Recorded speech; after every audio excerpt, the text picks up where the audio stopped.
Hey, what's up mga Lodi? So, ayan, quick unboxing tayo. May binili tayong bagong mount ng Action Cam. So, ito ay from Ulanzi. Meron tayong isang mount doon na ginagamit sa windshield. Kaso, po nagpipail, kaya tayo bumili ng bago. Hindi ko pa na-upload yung huling recording na ginawa ko doon.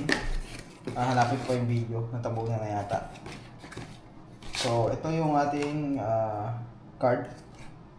Ulanzi card. Ayan, Malodi. So, from Ulanzi yung ating order na mount. So, ito yung Ulanzi yung box. So, ganito siya kalaki. Ayan. So, itong mount na to ay yung may nadikit yung ilalim.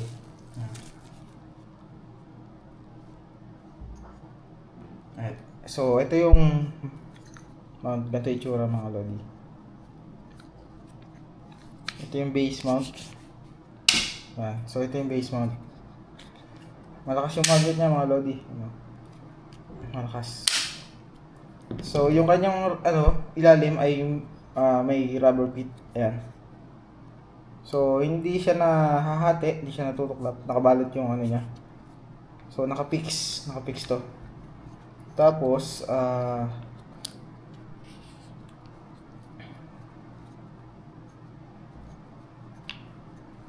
so, nakapix tong ilalim, tapos naiikot pa rin. Itong ball head lang yung nalalak. So, mix siya ng aluminum.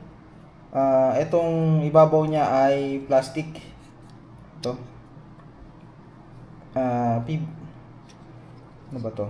Rubber, tapos ito ay hard plastic. Hard plastic din tong knob. Itong base, ito hard plastic din. Itong Ulanzi na to. Hard plastic. Itong base, ito aluminum. Ayan. So, hard plastic tong part na ito. Hard plastic. Hard plastic. Itong ilalim, aluminum. Ito. Tapos, itong ilalim ay nakanano din yung magnet. Ang lakas oh. Tapos, meron siyang kasamang yung mount, yung head. Ayan mga lodi.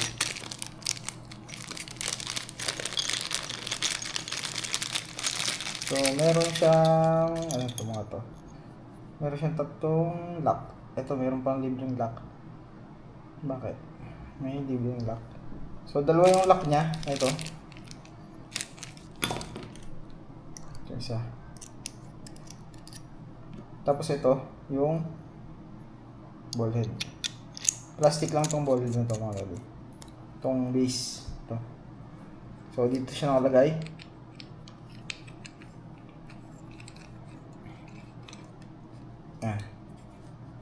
So, ito yung binili natin na bagong mount. Ayan mga lodi. Yan lang.